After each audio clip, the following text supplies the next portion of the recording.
धर्म के लक्षणों की विवेचना मैं आपको समझा रहा। धर्म के 4 अंगों का विवेचन मैं कर चुका हूँ और आज इसका 5वां लक्षण क्या है वे मैं आपको बता रहा हूँ। भगवान महावीर ने धर्म का 5वां लक्षण कहा है लाघव, अर्थात लघुता। लघुता क्या है, इसे हमें अच्छी तरह से समझना है। लघु का अर्थ होता है हल्का। लाघव और लघुता ये लघु शब्द का भाववाचक संज्ञा शब्द है। जो चीज़ वजन में हल्की है या जो पदार्थ वजन के अंदर हल्का होता है हम उसको लघु कहते हैं, और जो छोटा है उसे भी लघु कहा जाता है। लेकिन यहाँ पर इसका ये अर्थ नहीं है। लघु का अर्थ भगवान ने किया है मन से और बुद्धि से अपने आप को हल्का रखना, हल्का फुल्का रखना। ये धर्म का एक महत्वपूर्ण 5वां लक्षण है। आप देखते हैं पदार्थ अपेक्षाकृत हल्के और भारी होते हैं। चांदी भारी है, सोना भारी है, सिक्का भी भारी है, लेकिन हीरा इतना भारी नहीं होता। अंगूठी में जड़ा जा सकता है, छोटा सा होता है। वजन में वो कोई ज़्यादा भारी नहीं होता है, लेकिन फिर भी जिस व्यक्ति के पास हीरा है वे हीरे को देखकर खुश होता है, प्रसन्न होता है, क्योंकि वो मूल्यवान है, कीमती है, और उसको पाकर व्यक्ति अपने आप को बहुत बड़ा समझता है। जो चीज़ वजन में हल्की है वे आपके मन का, आपके दिमाग का ज़्यादा बोझ बन जाता है, और जो वजन में भारी है लेकिन मूल्य में कम है वो आपके दिमाग का, आपके मन का वो ज़्यादा बोझ नहीं बनता।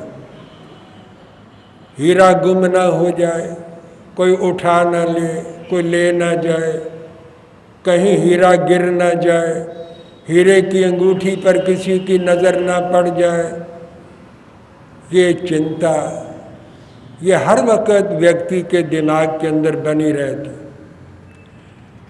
तो जो चीज़ वजन में भारी है वो ज़रूरी नहीं कि वो आपके मन का, दिमाग का भी भार बने। लेकिन हीरा हल्का है, लघु है, लेकिन कीमत में वो ज़्यादा कीमती है और वो दिमाग का, मन का बोझ बना रहता है।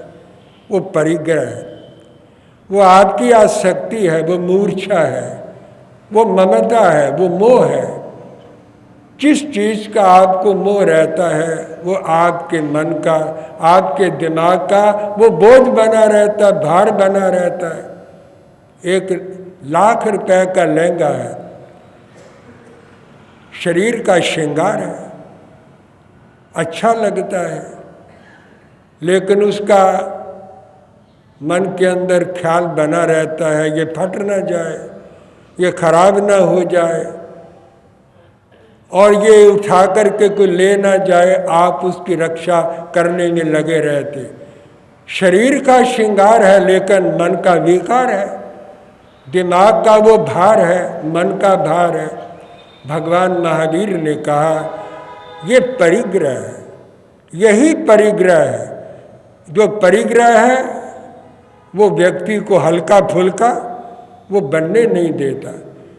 परिग्रह के कारण व्यक्ति का दिमाग हल्का नहीं होता, ना मन हल्का होता है, वो भारी बना रहता है। और जो चीज़ भारी है वो बंधन है, वो आपका बंधन है। लहंगा आपके मन का बंधन है, हीरा आपके मन का बंधन है, क्योंकि आप उसकी साल संभाल में लगे रहते हैं। जो चीज़ मूल्यवान नहीं है वह आपके दिमाग का कोई भार नहीं बनता। कोई ले भी जाए तो आपकी चिंता का कोई इतना कारण नहीं बनता है। तो जो चीज़ है छोटी लेकिन मूल्यवान है और उसकी चिंता, उसका ममत्व, ममता, आसक्ति व्यक्ति को ज़्यादा रहती। भगवान महावीर ने परिग्रह को भार कहा। ये ममता है, मोह है। सबसे बड़ा वजन व्यक्ति का परिग्रह है। चीज़ का कोई वजन नहीं है, वजन केवल विचारों का होता है, थॉट्स का होता है, ख्यालात का वजन होता है। जब आपके दिमाग के अंदर चिंता रहती है तो आप बैठे रहते, उठते ही नहीं, चलते फिरते भी डगमगाते रहते हैं। कभी कभी इतना दिमाग के ऊपर भार पड़ता है कि व्यक्ति उठ ही नहीं सकता, एक व्यक्ति पकड़ करके उसको उठाता है। सबसे बड़ा भार शास्त्रकारों ने कहा वो विचारों का है, और वो विचार जो मायामय, चिंतामय, शोकमय विचार है, जिसके अंदर चिंता, शोक, आसक्ति, ममत्व रहता है, वो दिमाग का ज़्यादा भार रहता है। इस भार से मुक्त होना ये लाघवता है, ये लघुता है। और जो व्यक्ति इस भार से मुक्त हो जाता है वो परिग्रह से मुक्त हो जाता है। मानो उसके जीवन के अंदर परिग्रह नहीं है। परिग्रह नहीं है तो फिर धर्म रहेगा, क्योंकि परिग्रह ही सारे पापों का मूल है। आप अहिंसा को परम धर्म कहते, शास्त्र ने नहीं कहा। शास्त्र ने अहिंसा को धर्म कहा है, परम धर्म कहा है, लेकिन परम धर्म का ये मतलब नहीं है कि इससे और कोई आगे धर्म नहीं है। इस धरती पर अहिंसा परम धर्म है, लेकिन परलोक के अंदर आत्मा का जो परम धर्म है वो अपरिग्रह है, क्योंकि हिंसा का मूल परिग्रह है। जहाँ परिग्रह है हिंसा होगी होगी। ऐसा व्यक्ति अहिंसक नहीं हो सकता। जैनों के पास सबसे ज़्यादा परिग्रह जैनों के पास, और ये अहिंसा की ज़्यादा बातें करते हैं। अहिंसा परमो धर्म की बातें जैन लोग ज़्यादा करते हैं, लेकिन सारी दुनिया का ऐश्वर्य वैभव इनके पास रहता है। इतना परिग्रह और इसका मोह इनके अंदर है कि ये अहिंसा का पालन कर ही नहीं सकते। शरीर से कर सकते होंगे, मन से नहीं करते, आत्मा से नहीं करते। केवल एक अठाई कर लेने से अहिंसा का पालन नहीं होता, न धर्म होता है। ये तो एक परंपरा है, रूटीन है कि हमने ये समझ लिया 8 दिन का व्रत कर लिया तो हम बड़े धार्मिक बन गए। लेकिन उसके बाद फिर क्या होता है और उससे पहले हमने क्या किया है, इसके ऊपर भी तो विचार करना होगा। लेकिन कोई व्यक्ति इस पर विचार करने के लिए तैयार नहीं है। ये परिग्रह कैसे इकट्ठा होता है? अनाचार से होता है, अनीति से होता है, अन्याय से होता है, शोषण करके होता है, दूसरों के अधिकार मार करके होता है। परिग्रह ऐसे तो इकट्ठा नहीं हो जाता। आप कहेंगे कि तो पुण्य है, पुरुषार्थ है, लेकिन पुरुषार्थ ठीक दिशा में होता है। पुरुषार्थ ठीक दिशा में नहीं होता, सम्यक पुरुषार्थ नहीं होता। न्याय और नीति पूर्वक आप आचार नहीं पालते, न व्रतों का पालन करते हैं, केवल प्रतिक्रमण कर लेते हैं, मिच्छामि दुक्कडम पढ़ लेते हैं। जिन्होंने व्रत नहीं भी लिए, व्रत नहीं भी व्रतों के स्वरूप को समझते, वो भी मिच्छामि दुक्कडम बोल देते। इस तरह से कोई प्रतिक्रमण नहीं होता, ना सामायिक होती। सामायिक का मतलब है जो काम किया जाए संभाव पूर्वक किया जाए, मर्यादा पूर्वक किया जाए। लेकिन जीवन का कोई कर्म व्यक्ति का अगर मर्यादा पूर्वक नहीं है, न्याय नीति से प्रेरित नहीं है और परिग्रह इकट्ठा करने की भावना बनी रहे, संचय करने की, संग्रह करने की भावना बनी रहे, तो ये परिग्रह मन का, दिमाग का बोझ बना रहता है। इसको अर्जित करने में भी पाप, संग्रह करने में भी चिंता, और कोई ले ना जाए इसकी भी चिंता व्यक्ति को लगी रहती है। यही दिमाग और दिल का भार है। भगवान ने कहा ऐसा भार जिस व्यक्ति के दिल और दिमाग के ऊपर रहता है, आत्मा पर भी रहता है, और जब वो मर करके इस दुनिया से चला जाता, इस परिग्रह का भार अपने साथ अगले जन्म के अंदर भी ले जाता है। ये भार उतरता नहीं है, ये तो आत्मा के साथ जाता है। जलता शरीर है, आत्मा नहीं जलती। और ये जो संस्कारों का भार है, ये आपके कार्बन शरीर के अंदर पड़ा रहता है।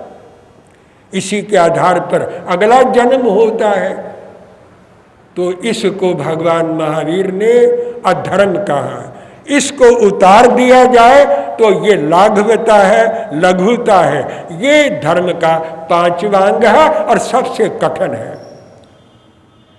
हर व्यक्ति हर प्रकार का धर्म कर सकता है, लेकिन लघु नहीं होता, अपने भार को उतार करके नहीं रहता।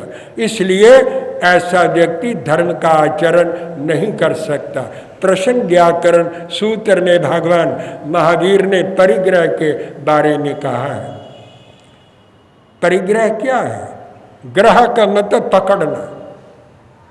किसी चीज को आप पकड़ लेते तो ये परिग्रह है। मैं एक व्यक्ति को ये कहूं कि इधर बैठे रहो मेरे सामने, तो मैं अगर उस व्यक्ति को अपने सामने बिठा करके रखना चाहूंगा तो मुझे भी तो बैठना पड़ेगा। उसको मैं नहीं बांध रहा, अपने आप को बांध रहा। लगता है कि मैं उसको बांध रहा, लेकिन मैं अपने आप को बांध रहा। वस्तुओं को हम नहीं बांधते। वस्तुओं के प्रति जो ममता है, मोह है, और उस मोह से जो संस्कार बनते, हम उन संस्कारों को बांधते। वस्तुएं तो छूट जाती, नष्ट हो जाती, खत्म हो जाती है, लेकिन संस्कार बने रहते। यही परिग्रह है। भगवान ने परिभाषा की, मुच्छा परिग्रहो वुत्तो। मूर्छा का नाम परिग्रह है, अशक्ति का नाम परिग्रह है। चीज है या नहीं है, इसमें कोई फर्क नहीं पड़ता। एक साधु है, भिक्षु है, एक भिखारी है। भिखारी में भिक्षु में अंतर क्या है? भिक्षु के पास था, महलो मकान थे, बाग बगीचे थे, रुपया पैसा था, विरक्त होकर छोड़ दिया, अनगार बन गया। अब इच्छा नहीं है संग्रह करने की, जीवन गुजारने की इच्छा है, जीवन यापन करता है, लेकिन संचय नहीं करता, संग्रह नहीं करता। भिखारी क्या करता है? उसके पास भी कुछ नहीं, भिखारी के पास भी कुछ नहीं, लेकिन वो परिग्रही है। वो मांग रहा कामना से प्रेरित होकर, संग्रह भी करता है, इकट्ठा भी करता है, और इकट्ठा करना चाहता है। भिखारी संग्रह करने में लगा हुआ है, और भिक्षु के पास था, उसने छोड़ दिया, और आगे के लिए संग्रह करने की इच्छा नहीं, वो भिक्षु होता है। भगवान महावीर भी भिक्षु थे, वो भी साधु थे। और भिखारी जो है वो भीख मांगता है, वो भी याचना करता है, साधु भी याचना करता है। दोनों याचक है, दोनों याचना करते हैं, लेकिन दोनों के अंदर अंतर क्या है? भिखारी संग्रह मांग करके इकट्ठा करना चाहता है, और साधु जीवन का गुजारा करना चाहता है। यही दोनों के अंदर अंतर है। तो अगर भिखारी के पास कुछ नहीं है और वो कामना रखता है कि उसको मिले, यही भिखारी का परिग्रह है, यह अंतर है। तो भगवान ने कहा ये दिमाग और दिल का जो बोझ है ये परिग्रह है, और जिसके अंदर ये परिग्रह है वो धार्मिक नहीं हो सकता, वो धर्म के 5वें अंग की आराधना नहीं कर सकता है। प्रश्न व्याकर सूत्र ने भगवान महावीर ने कहा,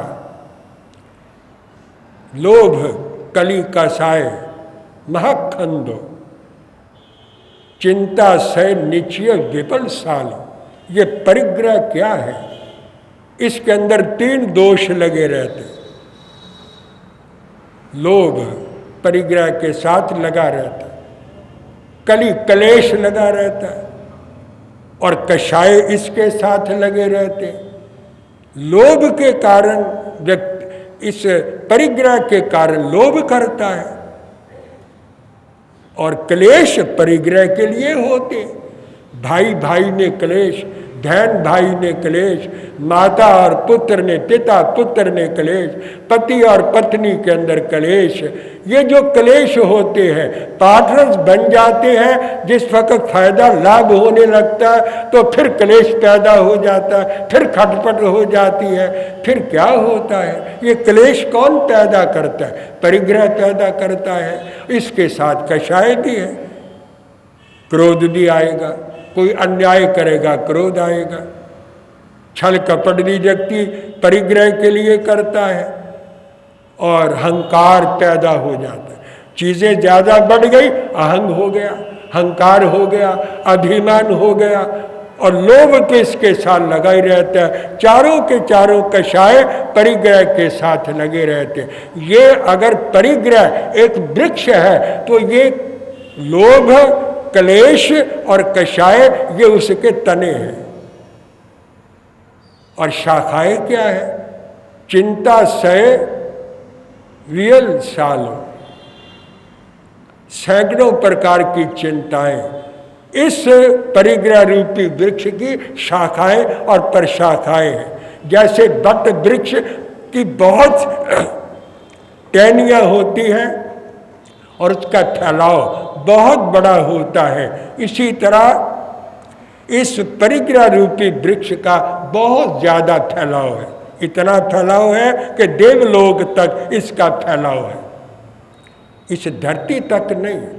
भगवान ने कहा देवा स इंदगा न तित्तिन न तुठिन उपलब्धि। कितना भी परिग्रह हो जाए, आज तक इस दुनिया में देवता और इंद्रों की भी आज तक तृप्ति और संतुष्टि नहीं हुई। ये परिग्रह ऐसा है कि देवता भी उससे संतुष्ट नहीं हुए और इंद्र भी संतुष्ट नहीं हुए। देवा भी स इंदगा न तित्तिम न तुठिंग उपलब्धि। जब देवताओं की तृप्ति नहीं हुई तो मनुष्य की क्या होगी? एक और चीज उन्होंने कही, उपनमंती मरण धम्मम अभितत्ता कामानम। चक्रवर्ती इस धरती के सबसे बड़े राजा, 6 खंड के शासक, अधिपति होते हैं, लेकिन वो भी इस दुनिया से उपनमंती मरण धम्मम अभितत्ता कामानम, वो भी अपनी कामनाओं को पूरा नहीं कर सके। और जब इस दुनिया से गए अतृप्त होकर के गए। वो तृप्त होकर के नहीं गए, संतुष्ट होकर के नहीं गए, अपनी कामनाओं को बिना तृप्त किए, बिना संतुष्ट हुए वो इस दुनिया से खाली हाथ चले गए। लेकिन जहाँ भी वो गए वहाँ पर भी उनकी कामनाएं फिर उभर आई, फिर वहाँ परिग्रह का चक्कर चला। देवों के अंदर भी परिग्रह जो जाता है उसी धरती से जाता है। पुण्य करते हैं, पुण्य करके देवलोक में चले जाते, वहां पर भी परिग्रह रहता। देवों के अंदर, देवियों के अंदर, इंद्रों के अंदर आपस में लड़ाइयाँ, झगड़े, क्लेश, वायुमनस्य, खटपट देवलोक के अंदर भी बनी रहती है। भगवान ने कहा इसी परिग्रह के कारण देवलोक के अंदर भी अशांति रहती है, क्योंकि परिग्रह का जहाँ भी होगा अशांति पैदा करता है। तो ये परिग्रह आपके दिमाग का, आपके मन का बोझ है। इस बोझ को भगवान ने अधर्म कहा है, पाप कहा है। जो इस बोझ को उतार देता है वही हल्का फुल्का होता है, और हल्का फुल्का हो करके वही धर्म कर सकता है और कर्म बंधन से बच सकता है। इसके ऊपर शेष चिंतन कल के प्रवचन में फिर मैं प्रस्तुत करूंगा कि किस प्रकार हम मन और अपने मस्तिष्क को इस परिग्रह से मुक्त होकर हल्का बना करके रख सकते हैं। ये बातें कल के प्रवचन में आपको समझाने का प्रयत्न करूंगा। बस और अधिक नहीं ले रहा हूँ। जय अहिंसा।